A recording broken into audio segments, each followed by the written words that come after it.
Good morning, students. Last time we have learnt about photosynthesis and autotrophic nutrition, and today we will start the conditions necessary for photosynthesis. हम आज पढ़ेंगे कि कौन सी ऐसी conditions होती हैं जो फोटोसिंथेसिस के लिए ज़रूरी होती है, जिसकी वजह से प्लांट्स अपना खाना बना पाते हैं. So let's start.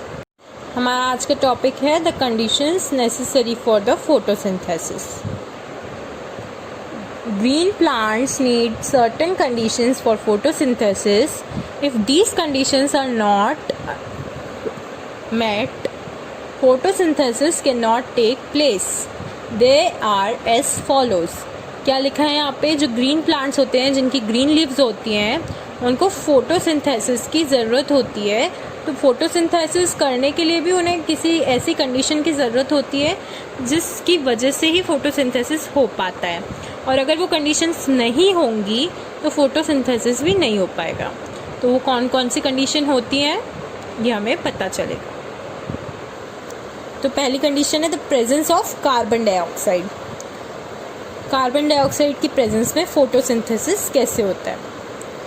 Green plants take in carbon dioxide from air.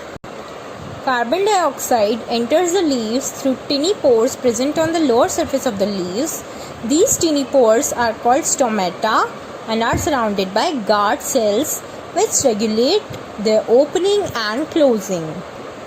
क्या होता है कि जो ग्रीन प्लांट्स होते हैं वो कार्बन डाइऑक्साइड लेते हैं एयर में से, जो कि हम छोड़ते हैं बाहर, और उस कार्बन डाइऑक्साइड को वो क्या करते हैं, जब उनकी जो लीव्स होती है ना, ये जैसे लीव है, इस पर ऐसे छोटे छोटे छोटे छोटे छोटे छेद होते हैं, और उसमें से वो कार्बन डाइऑक्साइड लीव्स के अंदर जाती है. और वो छेद कहाँ होते हैं?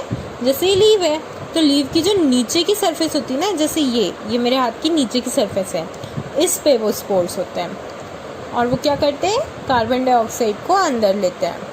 और उन्हें हम क्या कहते हैं? उन टिनी पोर्स को बोलते हैं हम स्टोमेटा. और वो क्या होती है? स्टोमेटा जो होती है वो गार्ड सेल से सराउंड होती है, जो उनकी ओपनिंग और क्लोजिंग को रेगुलेट करता है. देखो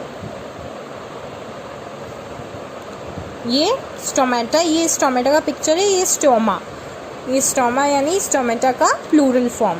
तो ये स्टोमा क्लोज्ड है. यहाँ पे गार्ड सेल्स, यहाँ पे ये जो है ना, ये आसपास ये गार्ड सेल्स हैं, और बीच में स्टोमेटा है. तो अभी स्टोमेटा क्लोज्ड है और ये स्टोमेटा ओपन हो गया. तो इसकी ओपनिंग और क्लोजिंग किस पे डिपेंड करती है? गार्ड सेल्स पे. ये दोनों गार्ड सेल्स, ठीक है. तो क्या होता है कि जो लीव होती है इसकी नीचे सरफेस पे होती है स्मॉल पोर्स होते हैं जिनका नाम होता है स्टोमेटा, और उसके आसपास होते हैं गार्ड सेल्स. वो उसकी ओपनिंग और क्लोजिंग को रेगुलेट करते हैं, और स्टोमेटा से कार्बन डाइऑक्साइड लीव के अंदर जाती है. ये देखिए गार्ड सेल्स जो है ना, ये ऐसा स्ट्रक्चर रहता है इनका. ये देखो ये स्टोमेटा है,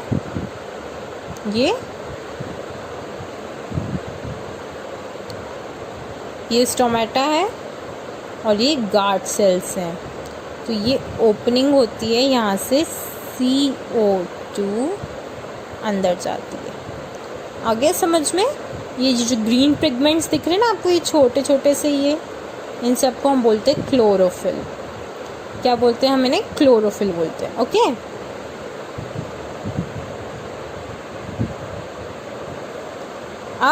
अभी हमने देखा प्रेजेंस ऑफ कार्बन डाइऑक्साइड में क्या होती है. अब प्रेजेंस ऑफ क्लोरोफिल देखेंगे. The leaves have a green pigment called chlorophyll. Leaves में ग्रीन कलर का पिगमेंट होता है, यानी पिगमेंट यानी कलर, और उसको हम क्लोरोफिल कहते हैं. It helps the leaves to capture the energy of sunlight. वो लीव्स को हेल्प करती है सनलाइट के एनर्जी को कैप्चर करने के लिए. क्या हेल्प करती है? क्लोरोफिल सनलाइट को ट्रैप करने के लिए हेल्प करती है लीव्स को, और this energy is use to make food from carbon dioxide and water. देखो ये यहाँ पे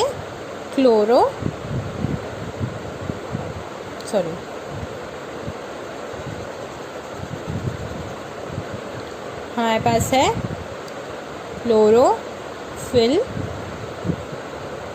ठीक है.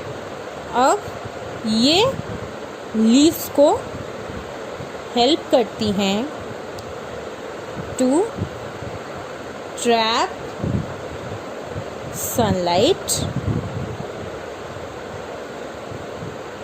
ठीक है, क्लोरोफिल लीव्स को हेल्प करती है सनलाइट ट्रैप करने के लिए, और फिर वो लीव्स उस सनलाइट से जो एनर्जी बनती है वो लीव्स वो खाना बनाने के लिए यूज़ करती है। ठीक है, अब नेक्स्ट, अब इन प्रेजेंस ऑफ सनलाइट, अभी हमने कार्बन डाइऑक्साइड देखा, क्लोरोफिल देखा, now it's time of sunlight. A leaf usually has a large surface area.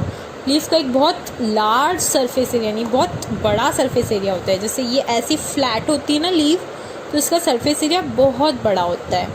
ठीक है, so that it can absorb a lot of light. क्यों होता है इतना बड़ा सरफेस एरिया? ताकि उसको बहुत सारी लाइट ट्रैप करने को मिले। Its top surface is protected from water loss, disease and weather damage by a waxy layer. Water loss, disease and weather damage by a waxy layer.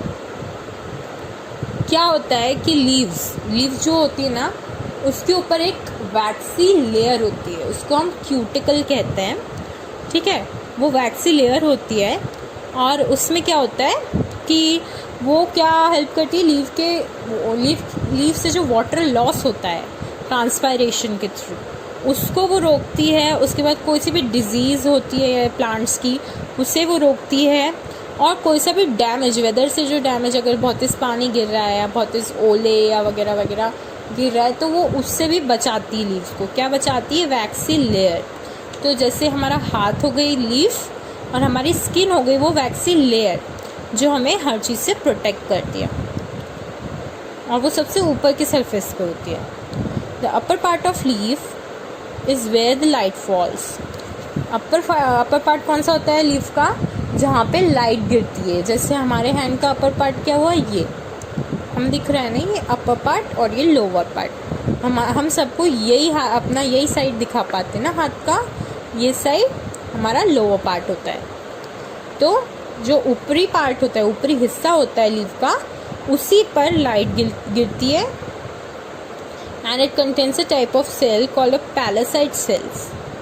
क्या होता है कि जो अपर पार्ट होता है ना लीफ का, उसमें रहता है पैलेसाइड सेल्स। और वो पैलेसाइड सेल्स क्या होते हैं? This is adapted to absorb a lot of light. Palisade cells क्यों होती है लीव्स के अपर पार्ट में? ताकि वो बहुत सारी सनलाइट को ट्रैप कर सके और उससे वो अच्छे से बहुत सारा खाना बना सके। It is a lots of chloroplast and its shape is like a tall box. कैसे होते हैं पैलेसाइड सेल्स? बहुत सारे उसमें क्लोरोप्लास्ट होते हैं। क्लोरोप्लास्ट वो होते हैं जो पिगमेंट के लिए ज़रूरी होते हैं, यानी जो कलर होता है ना लीव का, वो क्लोरोप्लास्ट की वजह से होता है। उसके बाद पैलेसाइड सेल्स में बहुत सारे क्लोरोप्लास्ट होते हैं। क्लोरोप्लास्ट में क्लोरोफिल होता है, और अभी हमने यहाँ पे क्या पढ़ा था? क्लोरोफिल क्या हेल्प करता है लीव को? सनलाइट अब्जॉर्ब करने के लिए।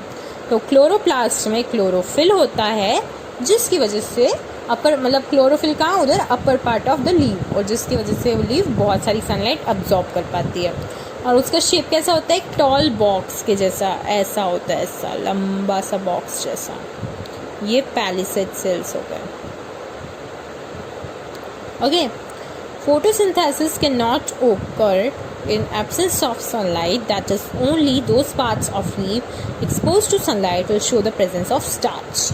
फोटोसिंथेसिस एक ऐसी प्रोसेस होती है जो सिर्फ ऐसे पार्ट्स में होती है जहाँ पर सनलाइट होती है, यानी जहाँ तक सनलाइट पहुँचती है ना, सिर्फ उधर ही पार्ट्स पे हमें फोटोसिंथेसिस देखने को मिल सकती है, यानी वहीं पे ग्लूकोज बनेगा।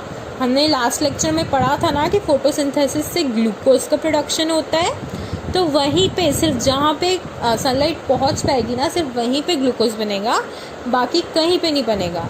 तो फिर ग्लूकोज की प्रेजेंस को हम कैसे निकालते हैं? स्टार्च टेस्ट होता है, उसकी वजह से हमें पता चलता है कि कहाँ कहाँ पर स्टार्च है। स्टार्च ग्लूकोज का एक कॉम्प्लेक्स फॉर्म होता है। ठीक है, तो सिर्फ फोटोसिंथेसिस वहीं पे होती है जहाँ पे सनलाइट होगी, और इसी तरीके से सिर्फ वहीं पे स्टार्च दिखेगा जहाँ पे सनलाइट होगी। ओके, अब द प्रेजेंस ऑफ वाटर की प्रेजेंस में हम कैसे करते हैं? Plants get the water they need for photosynthesis through their roots. Plants को वाटर कहाँ मिलता है? रूट्स के थ्रू मिलता है। जो भी उनको फोटोसिंथेसिस के लिए नेसेसरी होता है ना, वो वाटर उनकी रूट्स से मिलता है। The roots have a type of cell called root hair cell.